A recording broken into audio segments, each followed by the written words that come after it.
So hello, everybody. Welcome into the virtual college exploration for Virginia students, sponsored by VACRAO, the Virginia Association of Collegiate Registrars and Admissions Counselors, and StriveScan.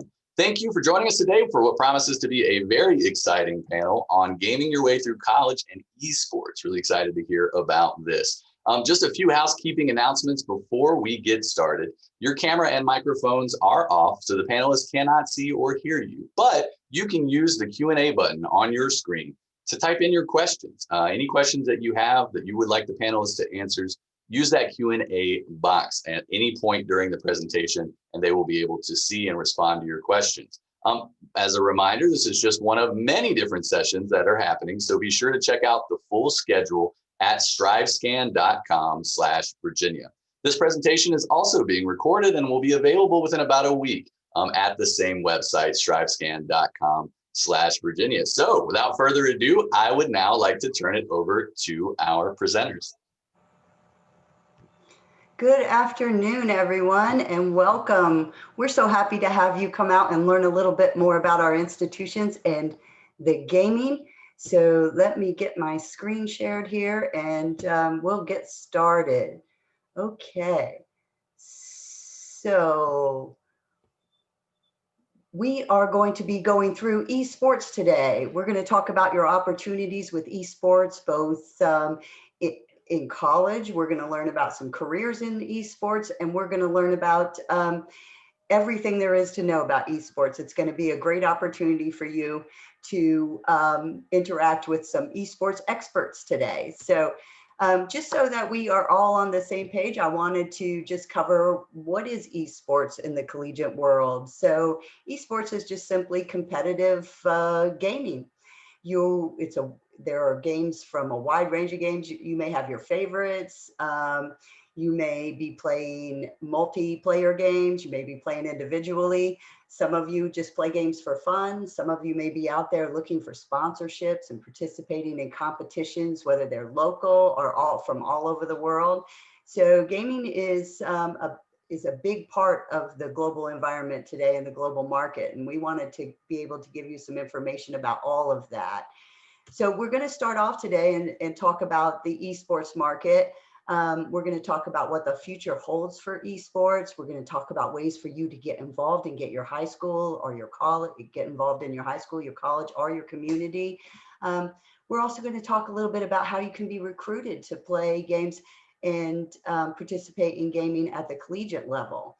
So we're going to talk about where you can find scholarship opportunities if you're a gamer, and the career options for you out there so that you can make gaming a part of your life forever, if that's what you like to do. So we're going to discuss all of those things, but before we get into the whole gaming industry, we all want to take a moment and introduce you both to ourselves as panelist members and to introduce you to our institutions. And I am going to start that off today and talk to you a little bit about one of my favorite places, St. Andrews University. And we are located in Laurinburg, North Carolina. It is down on the southern border in the Sand Hills region. Laurinburg is a wonderful small town community that gives you lots of options to get involved both on campus and off campus. Now with St. Andrews, we like to think of our institution with these pillars that you see in the four corners of the slide there. So I'm just going to quickly run through those and then we'll slide on off. So the traditionals, we have a history that goes back to 1896. So it is rich. It is strong and it's been there for a long time. So our traditions are what our students use to build upon. They can create new ones, but those that have been there for a long time certainly are a springboard for them to get their educational opportunities and their careers going. And we also have a very global environment at St. Andrews. We have students from over 26 different countries, and in the global market today, what an asset for you to be able to live and learn with students from all over the world about cultures that you may not have been exposed to in the past. And in today's global environment, that is a huge advantage to you, being able to adapt and adjust and be familiar with the different countries and places out there. So then we talk about your experiences here at St. Andrews, and St. Andrews is all about the experience. So you'll have an opportunity to be involved not only in academics, but in some of our 20 clubs and organizations. Perhaps you want to participate in some of our collegiate athletic programs, our equestrian program. There's so many opportunities for you to engage in your education here at St. Andrews, and we want you to have every one of those experiences. And we also have a tight-knit educational community where you can get a lot of support and you can get to know your professors. And most importantly, that you will be known. We will know your name and your professors will know your name. So St. Andrews is a wonderful place for you to enjoy your college years, for you to prepare yourself to get involved in your career and your professional life. And I hope you'll take a moment to visit with us. So right now I'm going to hand this over to Marissa and let her tell you all about Johnson & Wales University.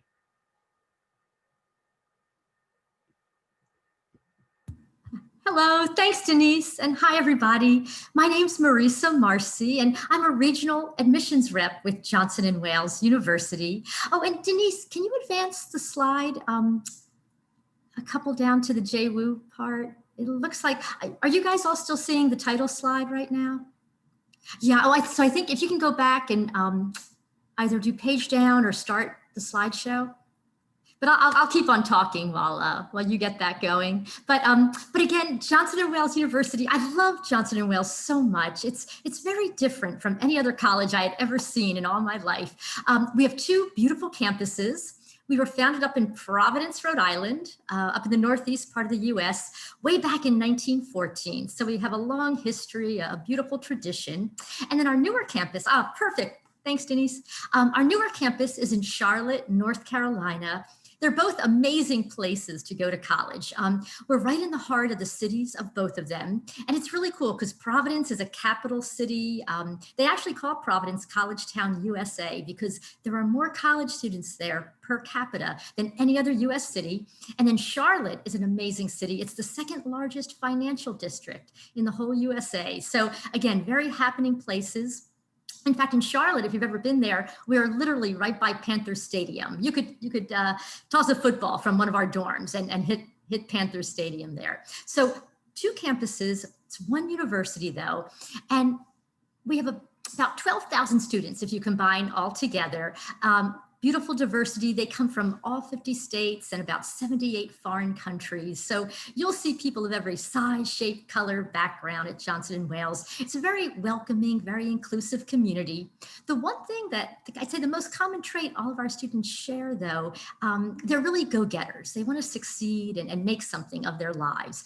And so with that, we have about 80 different programs, everything from engineering and technology. We have culinary arts, business, hospitality, criminal justice, health and wellness, liberal arts and psychology, so much more. And all of those programs, though, are very hands-on. We believe in learning by doing at Johnson & Wales. And what's really cool, and one of our most distinctive characteristics is that at Johnson & Wales, you'll start taking classes in your major as a freshman. And that's very different. You still have to take all the other general education classes, but instead of being front-loaded your first 2 years, they're interwoven throughout, which is cool. So I think we have happier students because right off the bat, you're gonna be in a field you enjoy doing in those classes. And the class sizes are small, so you get a lot of one-on-one attention, and our faculty are phenomenal. They're all experts in their field, and they're really good teachers too, and they become your mentors for life. The other thing that I think is really cool with Johnson & Wales, we have a 97.7% career outcomes rate. And what that means is that almost all of our graduates are doing what they want to do when they graduate, whether it's launching their careers or going on to law school, med school, any kind of graduate programs. And we also have graduate programs at Johnson & Wales. And how we get that is from getting into your major right away, to the small classes, and our internships are phenomenal. A lot of our students sometimes do 2 internships because they do have a foundation in their field early on. And our internships, we have them all over the country, international as well. We also have study abroad, and our internships are really something. They're not just making copies or getting coffee for the boss. They're really real world projects, and they get you out there, they get you networking. And over half of our internships pay too, which is pretty cool. We have beautiful dorms at both campuses. You get to pick your roommate. We even have some pet-friendly dorms. And when it comes to financial aid, most of our students receive financial aid. We're a private, nonprofit university, so the tuition is the same, no matter where you're coming from or which campus you're going to. And we have lots of different scholarships for extracurricular activities as well as merit. But I hope you'll check out Johnson & Wales more. And we're going to let Josh from Shenandoah take it away now. All right, well, how are you guys doing? My name is Joshua White. I'm a senior admissions counselor at Shenandoah University. I think we need to go to the next slide. Yep, perfect. All right, so Shenandoah University is a small private school in Winchester, Virginia. So we think Winchester, Virginia, we are in Northern Virginia, near the Shenandoah Valley, about 70 miles from DC, about 2.5 hours from Richmond, Virginia.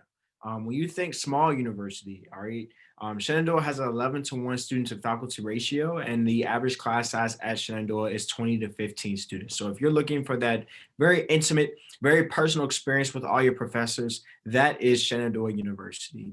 As students from all different genders, all different backgrounds, all different religions, all different, just different, period. We want students who just want to be themselves. At Shenandoah, we have over 55 different countries that attend our school. We have students from Saudi Arabia, Asia, literally all over the world. We have students from 44 different states around the United States. At Shenandoah, we have 8 schools and divisions that fall under Shenandoah University. So we have tons of diverse academics for you guys to choose from. We have our School of Nursing, of course, which is direct admit. We have our conservatory, which consists of music, theater, and dance. We have our School of Business, which is AACSB accredited. And we are actually the very first school in the nation to add eSports as a major. So if you're interested in majoring in eSports, you can do that here at Shenandoah University. We also have a minor in that program as well.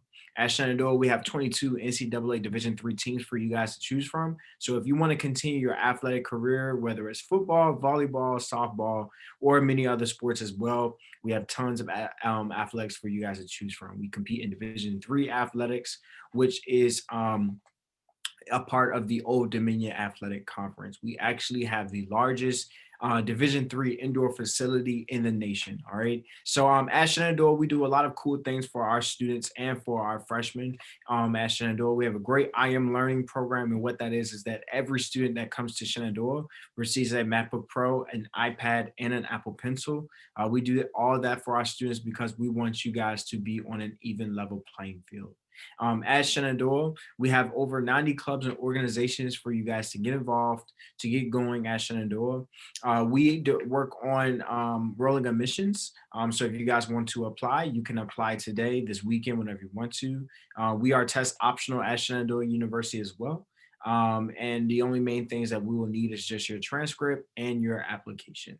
So I hope that you guys will come down and visit Shenandoah University. We are doing in-person visits. And if you want to receive more information about Shenandoah University, all you will have to do is scan the QR code that is beside me. That is Shenandoah. Okay, thank you, Josh. That's wonderful. Now I want to introduce one of our eSports professionals here, Patrick Stevenson. Patrick's a gamer. He's a cosplayer, a Pokemon trainer, a Keyblade master, and a part-time Sith Lord. How about that? So Patrick, jump on here and tell us what we need to know. Thank you so much, Ms. Denise. Like Ms. Denise said, I work at St. Andrews University. I get to work closely with lovely people like Ms. Denise. And I am in the culture of cosplay. I'm in the culture of video games. So I speak the language, I understand it. So what I'm really here to do is give you all the ammo you need to convince your parents that one, there is a future in video games and there is a tangible outcome for your love of video games and all the time and effort you put into the video games that you do play. Esports in today's world is extremely visible. They get television time on Disney XD, ESPN2, especially on the ESPN app with games closer to like Rocket League. You will see a couple more of like the League of Legends play. It's not relegated to the Ocho anymore. So ESPN8, where you find all the nuanced sports and the nuanced presentations of athletics. So there's a very strong foothold for esports in today's world. They give things like cash prizes, you get merchandise, you can even gain sponsorships from esports competitions. The global presence of esports has elevated. So it's no longer just the merchandise and the apparel, it's having people who are your spokesmen on YouTube, it's having your presence on Twitter and Instagram, it's having people go to schools and hand out Blizzard cups and Blizzard t-shirts. So what we do now is not just give you a place where you can play video games, but you can also see yourself in the things you have a passion for in today's world. Ms. Denise. So like we talked about the market is what we call hyper-inclusive. So it has a market for everybody. And that's indicative of your gender, your race, religion, your creed.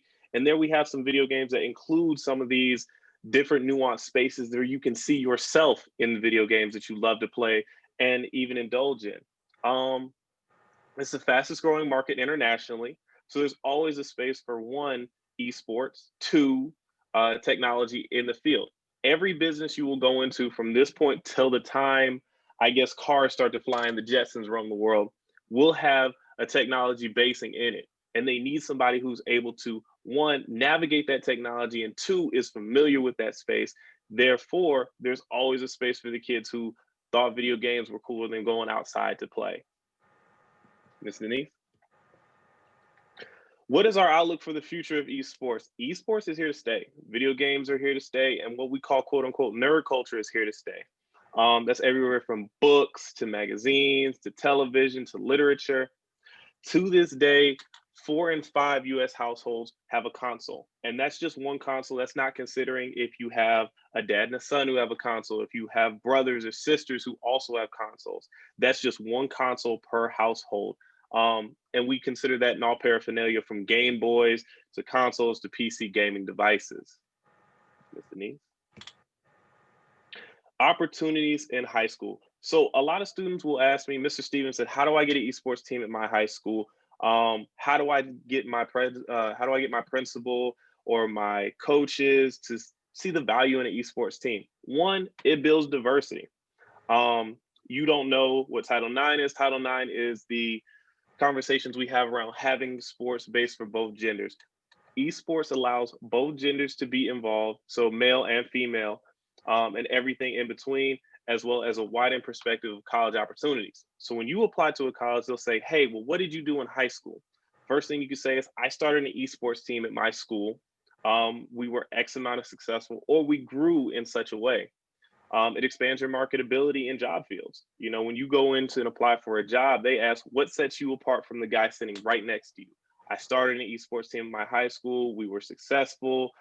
We brought in new laptops and computers, because students who do win and are competitive in the esports world have the opportunity to build computer laptops, computer rooms, get, like Shenandoah said, they have laptops that they allocate to students. Esports is a vehicle that allows you to be able to do that for your high school. Ms. Denise? And then the opportunities in college as well. The same opportunities you find in the high school level just elevate when you get to college. They allow you, one, scholarships, two, to build a diverse portfolio and add something onto your resume. There are 1,000,001 football players, basketball players, baseball players. There aren't many kids who were, one, competitive at esports, and two, competent in the field.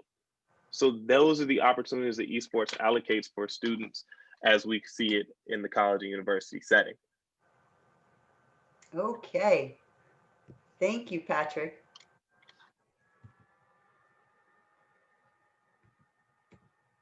All right, now let's talk about college recruiting. Am I on mute? Okay, let's talk about college recruiting. Super. I believe Aaron's going to handle that. He is. Aaron Koliakimo is the esports coach for Johnson & Wales University. Go Wildcats. He's also known as the Paradox Muse, and he has over a decade of experience playing professionally in a variety of games, and he's served as an analyst for several League of Legends organizations. So take it away, Coach. Thank you, Marissa. Hi, everyone. So to talk a little bit about college recruiting, there's essentially two different methods that coaches like myself are going to be looking for. There's the direct response where, again, we'll either reach out to students or students will reach out to us, either via email, Discord, or various forums such as Reddit or Be Recruited or any of the other major sites such as eFuse, which is a new site that's coming out that allows students to build their own profiles on a social media platform.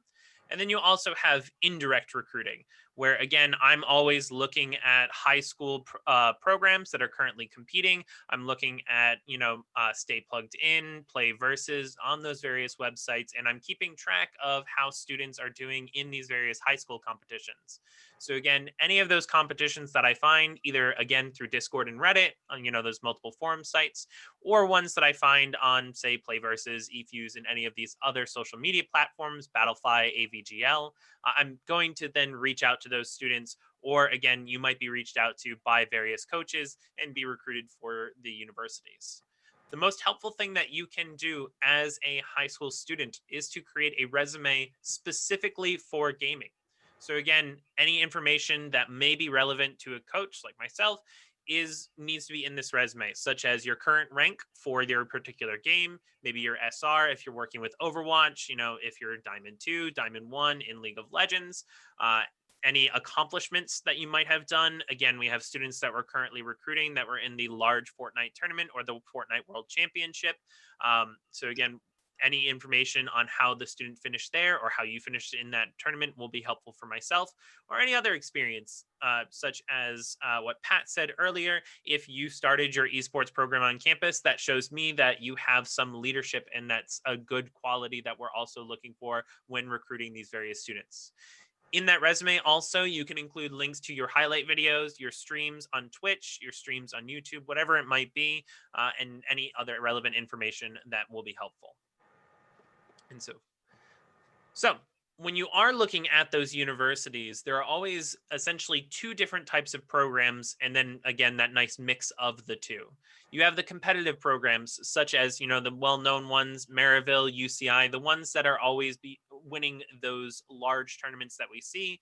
Maryville being the two-time CLUL champion at this point, and also looking to compete now in a Overwatch title for the national stage, a TESPA Overwatch title. With those competitive programs, they're obviously looking for the top students. So if you are a student that is in that 4,000 SR range, that student that is in that Diamond 1 Grandmasters for League of Legends, the students that are in the under 1% of gaming, you can always look for those competitive programs. However, the problem with those programs is that they're typically going to have a very small number of scholarships, or they're looking for a very small number of teams because, again, they're only going to field one particular team. However, they are going to be offering a lot more in scholarship opportunities or scholarship money, such as full rides. But then on the other side, there are a lot of programs out there that are just based around involvement. If you're a student that's interested in the communication aspect of esports, the marketing, the video photography aspect, the graphic design. If you notice my background, one of our students has actually made our design and our logo for our esports program. Again, there are a lot of schools that are looking for that involvement and are also giving out scholarship opportunities for those programs as well. And then again, as I said, there's that nice mix where you have some competitive, some involvement. And again, most of the programs that you see here might be a little bit of a mix, might be leaning one way or the other. So again, when you contact that coach or the coach contacts you, be sure to keep those things in mind. So just to show a brief graphic here, the number of scholarships that were awarded, you can see in 2014, the first esports scholarship was actually awarded. It was by Robert Morris University. And as the scholarship numbers just kind of climb, and by 2016, Robert Morris was actually offering full rides for a full League of Legends team. Note, those are the number of schools that are offering some type of esports scholarship. In 2020, it is 135. And then by 2021, it's expected to be in the 175 range.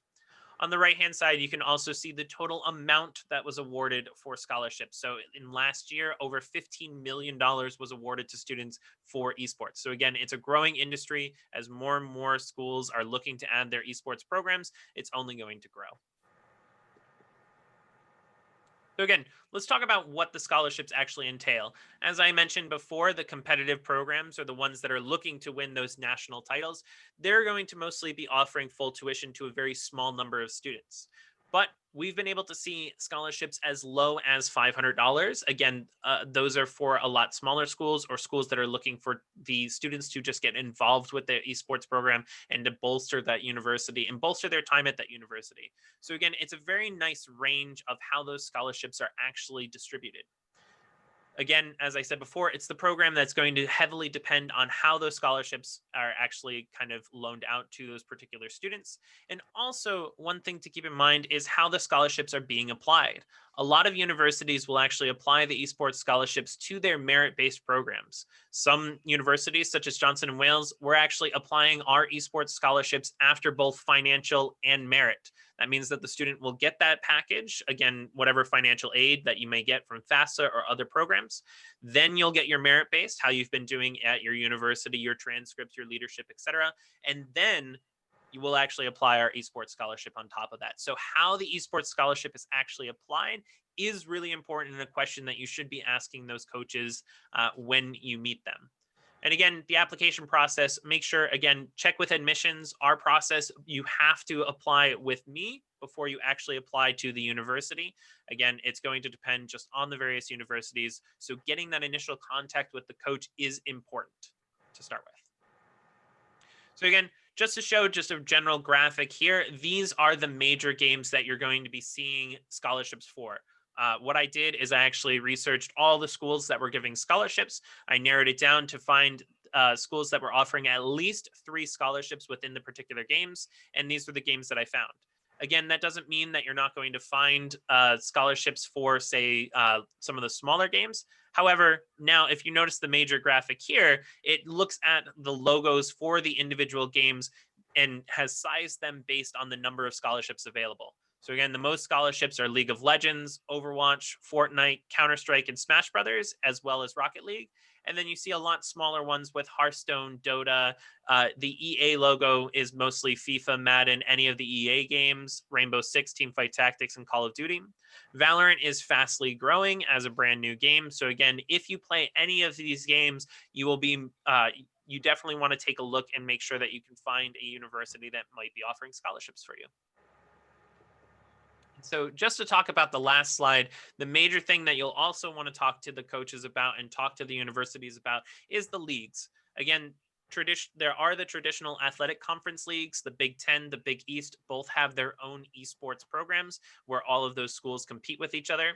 And then there's also the publisher-owned ones, such as CLOL, which is owned by Riot, TESPA, which is owned by Blizzard, and a couple of other programs out there as well. So again, the game developers will even own their own conferences. So keep that in mind too, just seeing which ones or which schools kind of participate those. And then there's the third party programs, the ones that schools will actually pay for, such as NACE, CEA, CDL, CCA. Our own conference that we like to compete in is the ECAC as well as NACE. So again, both of those conferences are paid membership conferences. However, the ECAC is also kind of an athletic conference. So sometimes there's that overlap. But again, keep in mind when you are reaching out to those coaches or when those coaches are reaching out to you, keep these questions in mind. What leagues do you participate in? What scholarships do you offer? How are the scholarships actually applied? And what type of program are you actually looking to complete? Perfect. Okay, thank you, Aaron. Now we're gonna go to Josh at Shenandoah and let him tell you a little more about beyond college and the career fields. Got you. So I'm not as professional in esports as some of our more seasoned vets in the chat on today, but there are tons of careers. And I know the main question that some of you guys may be asking is, where's the money? What can I do after, being in esports? Where are the career possibilities? All right. And esports is a growing field. You hear that every time you hear esports. Esports, the industry alone has had a year-on-year growth of 15.7% from 2019 to 2020. So esports is growing not only in the United States, but worldwide as well. Esports professionals, make what their salary could be from 40,000 to 60,000 and even higher. With esports, there are many other jobs than just playing the game. That's one of the main things that I really want you guys to know on today. When people usually hear the word esports, they think I'm just going to play video games. Yes, that is a possibility. And yes, you can make money doing that. But there are also other jobs that you can go into if you're interested in esports. So if you're an organizer, you can be a general manager at esports or an event organizer or IT support. You can put your hand and you can continue your career with that organization.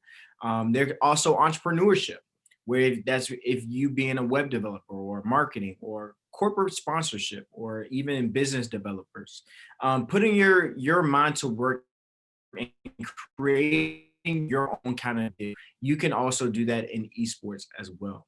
All right. You can also be a strategist, whether that's coaching, theory crafters, or analysis, or analysts. You can do that as well. With esports, you see all these events. You see people that are being an analyst for these events, just like there are football, just like there are in basketball, just like there are in many other sports. If that's something that you think that you find interesting, you can also continue your career in that within esports as well. You see all these teams coming up all the time, all these famous teams with esports, whether it's with the NBA or whether that's with other leagues as well. Those teams have coaches too. So if you're interested in coaching a team, you can do that within esports. Or if you want to be a creator, whether that's a streamer, a journalist, fan, media art, whatever it may be, that's a job that you can step into. All right. Esports is far more than just playing a game. It's actually way more than that.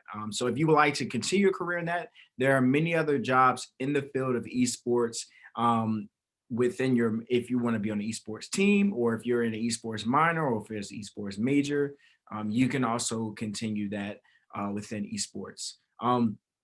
Dr. Gariziak, he's our director of esports. On the final page, his information is going to be there as well. But you see all these people that are here today. If you have any specific questions about esports or the career field or anything like that at all, you can always ask any of us. We'll definitely be able to help you.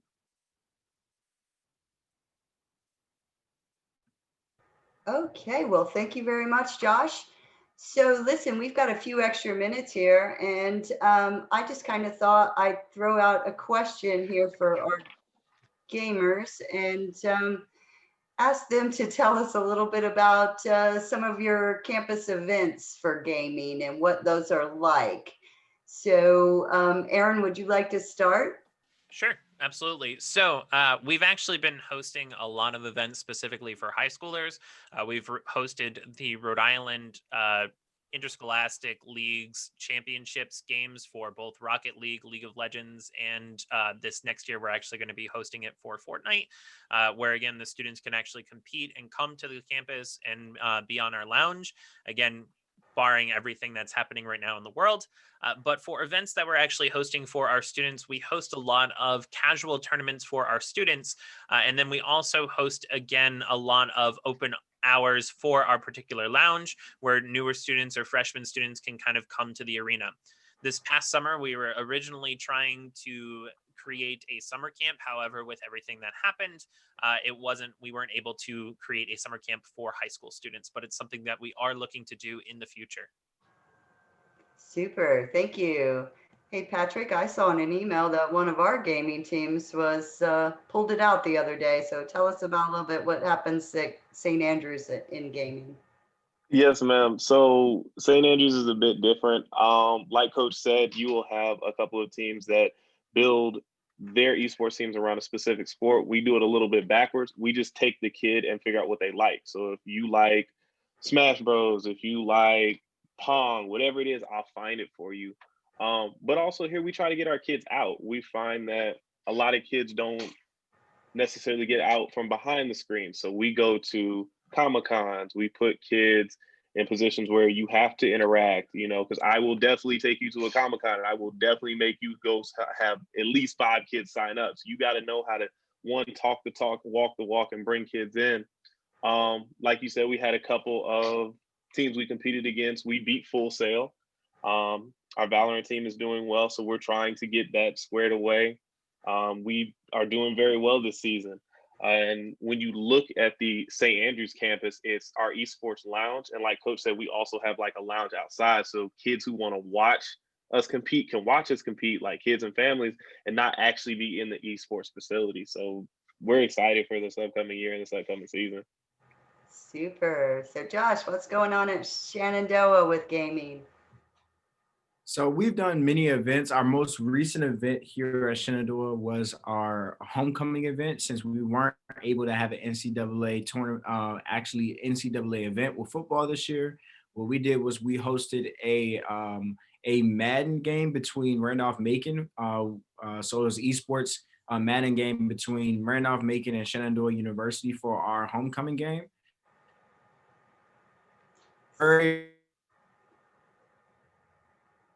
I think he froze up there for a minute. Esports arena.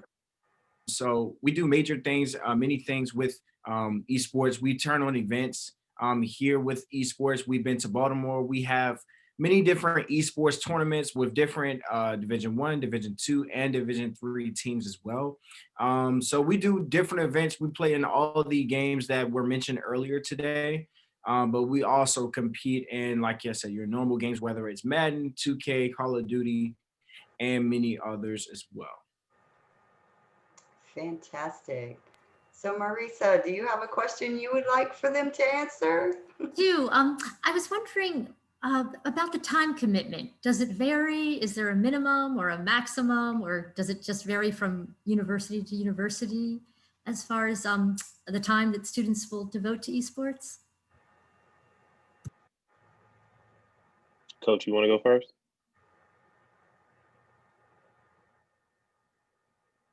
Actually, Marissa, can you repeat the question? Sorry. Okay. Sorry. I was wondering if there's a time commitment, if there's a minimum or a maximum amount of time, how that works at various Perfect. programs. Perfect. Absolutely. So with my teams in particular, one of the major things that I try and instill in them is I will actually schedule them for minimum 6 hours a week of practicing as a full team. And then I have practice logs that I've had the students fill out over the past couple of weeks, and specifically this past semester, which has worked out really well, just to remind the students that they do need to make sure that they are continuing to practice within their games. Again, 6 hours a week minimum with their teams. Most of my teams end up practicing a lot more, and then I require about 10 hours of solo queue a week. So again, a 16-hour commitment a week per my teams. It's a pretty large commitment overall. This is why I also don't allow students to be on more than one team at Johnson & Wales, just because, again, most of our students, they either have a part-time job as well as their studies, and then if they're also going to be on an esports team, that's just going to be way too much on their plates. I will allow students to be substitutes on specific teams where, again, they're, kind of emergency substitutes if a student can't make it, if a student is sick, anything like that. But again, just having those requirements allows us to remain competitive. Again, this past season, or already this season, we've actually gone to the Nationals Fall Invitational for Riot League of Legends, where unfortunately we have finished our season there in the top 16. We were hoping to go a little bit further, but still that's a pretty major accomplishment, again, as being one of the top 16 teams in the nation. As well as, again, looking at some of the other competitions that we've done.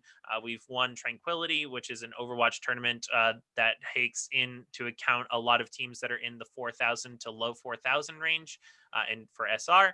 And again, our teams are all pretty much locked into playoffs for the ECAC this season, as well as NACE as the season just kind of unravels. Okay, Patrick. Yeah, our I'm gonna parrot a lot of the things Coach is saying, so just bear with me. Ours is very similar, but ours is a bit different. A lot of the kids on our esports team also play another sport. So Coach Denny does it a little bit backwards. So the kids who are strictly esports, he has some times that you can't be on. Like, hey, you got to get up, you got to walk around, you got to be active. The kids who are on another team, we have the set time that we do practice, but we also have class time. So you can be in like a demi course, like our representatives from Shenandoah said, hey, we offer classes in that. So you get your class time, you get your practice time, you then go to your other sport and you come back. What we do is we actually put a limiter on, how much coach wants to see you behind a screen, because it'll mess with your eyes. It starts to mess with your sense of reality. And you get absorbed too deeply into the game. So now you don't focus on everything. So we put brackets on it. So like coach said, it's a 16-hour devotion that we need you to do, but we also try to get you out from behind the screen. I know our esports team has a drill where our Valorant team will go outside and actually look at where their positions are. Like, hey, is this a good flanking technique? All right, hey, if you're going to go around the building, we need to do this, and you have to run it in real life so you can run it in the game. So we do a lot of the same things, but we really focus on trying to get our kids out from behind the screen, because we know that can be a problem too. Wonderful. Josh, do you have any information on the time commitment? Yep. So at Shenandoah, we actually, like I said, with our major and our minor and also our esports team, students from all different majors with esports. So regardless if you're a conservatory student or if you're a nursing student or if you're in, the business program, you have time to be with esports. We have many different teams. We have an A team, a B team, and also other teams as well. So let's say, for example, you don't have to spend, if you know that you have class or if you know you have a homework assignment, I think, and I speak for every single university here, that we want you to get your work done first. So yes, I mean, there are time commitments, of course, if you want to be really committed to it. But, a lot of teams and here at Shenandoah as well, you're extremely flexible with your time so that you can get your schoolwork done. You also have time to relax, and then you can also have time for gaming as well. Okay, so we just have like 1 or 2 more minutes. So why don't the three of you real quick tell us why gaming at your school? Aaron, you want to start? Sure. So again, I talked a lot about our accomplishments. Again, we are offering scholarships for the 2021 season. Again, we have a professional coaching staff and someone who has actually been, who's coached a lot of professional teams. Like I said, our programs have always been incredibly competitive, but we also have a lot of the student involvement. Well, our students run our streams. You can see any of our streams on the ECAC's Twitch channel, ECAC_esports. Again, where our students are going to be competing in multiple different arenas and sports for the various games, as well as if you kind of look at a lot of those streams, you can see that our school is always either within the top 10 or within the top 5. Again, if you look at ECAC's Twitter or any of the NACE's Twitter, any of the top 10 polls were either there. The last one that actually came out, Overwatch was number 2 in the coaches poll. Smash Brothers was number 6, and then Rocket League was number 8. So. Okay, Patrick, just real quick. Real quick for us, take everything coach said and just apply. Hey man, we just want our kids to have fun. Some kids are good enough to be on the team. Some kids fall short in making it. So we have an esports club. So take everything coach said and just apply. We also want you to have fun and get everything done as far as school is concerned, because that's why you came. We build a community around you. We just try to make sure that 1, you can do something you really like and enjoy and you have a good time while you're here. But 2, we try to make sure you graduate. So that's, take everything coach said, just add a little bit of sprinkles on it. Okay, and Josh, do you want to wrap us all up here? Yep. So I mean, if you want to either, like I said, if you want to major in esports, or if you want to minor in esports, or if you just want to be a part of a club team or just the real team, we have all your options at Shenandoah University, so that you're able to do that here. You're able to compete, like I said, Division 1, Division 2, and also Division 3 teams. And you get a chance to travel as well. So you get a chance to actually go around in different places, maybe places that you've never been to. So Shenandoah University, like I said, is a great place to either learn about esports or continue an esports career as a player. Super, thank you. So we want to thank all of you for stopping by and spending some time with us in our gaming programs. And we hope you'll check out each of the institutions and maybe even do applications or talk to us about our gaming program. We would love to hear from each and every one of you. And we appreciate your time today. So thank you very much. So thank you so much to our panelists for that fantastic walk through the topic. Very, very interesting. And thanks to all of you out there as well who joined in or who may be watching this later on. When you close this window, just a reminder, there'll be a very quick survey for you to complete. We'd appreciate any feedback that you can provide. Also, as just another reminder, this is one of many sessions that are being offered. So be sure to sign up for additional sessions you're interested in at strivescan.com/Virginia. In about a week, you'll be able to find this session recorded on that same website, strivescan.com/Virginia, as well as the other recorded sessions. So thank you so much and take care.